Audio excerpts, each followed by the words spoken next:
I am not a very patient person. At least I don't consider myself a very patient person, which is why I'm always a little surprised when someone thanks me for being a patient teacher or a patient listener. In my mind, I have a far way to go to become as patient as I would like to be. But I suppose these things are all relative. I know plenty of people who are far less patient than me, but likewise I know many others who are patient as saints. I feel like so much of growing up as kids is about learning how to be patient because we as adults are constantly in situations that demand our patience. The doctor's office or the carpool line, sitting in traffic or going to the grocery store, being on the phone with a cable company, or sitting in church listening to a sermon. All we seem to do sometimes is wait. At least that's my perspective because I guess I'm so impatient. Our reading from James this morning admonishes us to wait patiently for the Lord. And in this season of Advent, patience seems like a worthwhile virtue upon which to meditate. I believe that patience involves two things. First, patience is about waiting. It is simply being when there is something coming. We wait a lot in life, and waiting can often seem very dull and unproductive. Some of us try to fill our waiting with tasks or even entertainment, music in the car, checking emails while on hold. But to really wait without entertainment or distraction, well, that's patience. Waiting is the time between now and the thing to come. Patience is embracing that time. In the second way, patience is a spiritual gift. In Paul's writings, patience is one of the fruits of the Spirit, a kind of spiritual virtue, if you will. In this way, we must remember that patience is not something that we can simply work harder to achieve, but rather patience is something that is given to us by God. If God gives us the gift of patience, then there must be a deeper spiritual element to it, a spiritual purpose. It's not simply about helping us pass the time. Now, just take a moment and look at the church. Just look around. Where is the Christmas tree? Where are the lights? Now, our flowers are beautiful this morning, thank you to the Flower Guild, but they're not evergreens and poinsettias. Christmas is literally 10 days away, and this place looks the same as it always looks, except for the wreath, of course. Why? Now, if you're a regular here at St. Mark's, you should be saying, because it's Advent, not Christmas.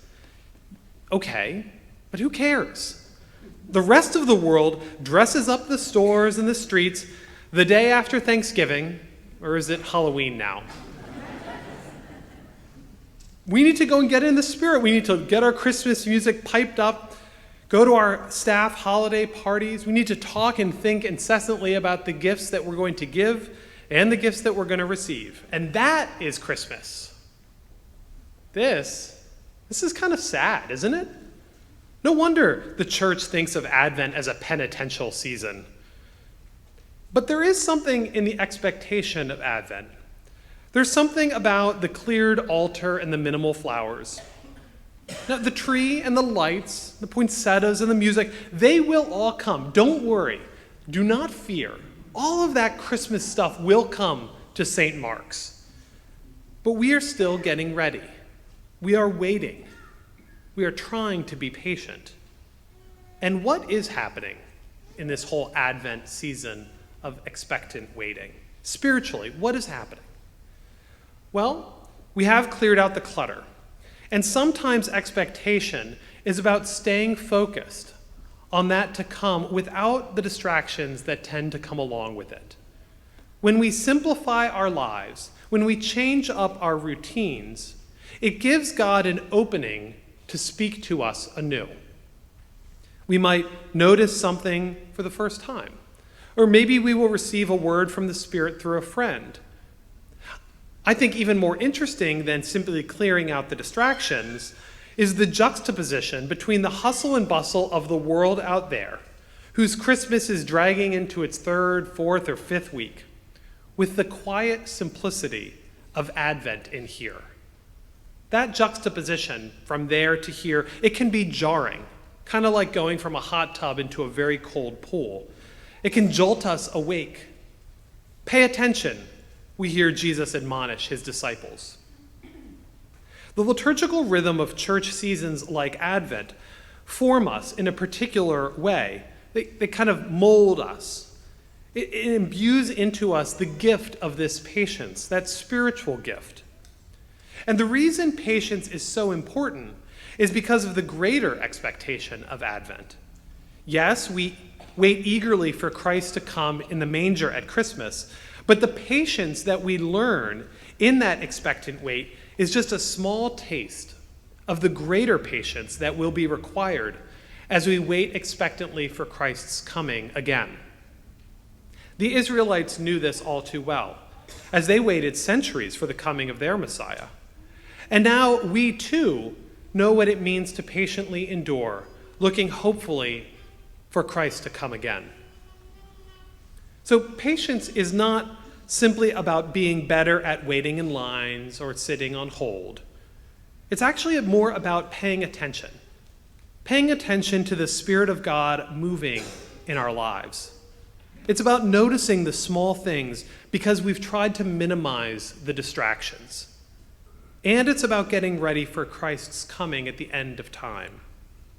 This is the spirituality to being patient, not its efficacy. So the next time you find yourself waiting, which will probably be soon and very soon, maybe even within this service, focus on Jesus.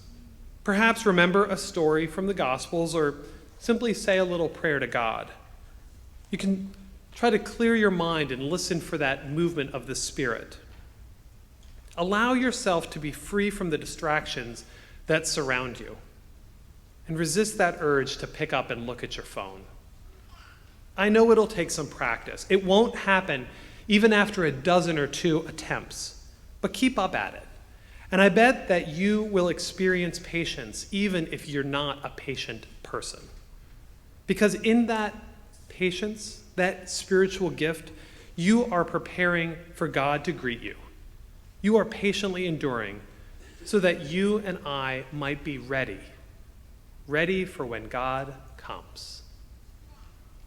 Amen.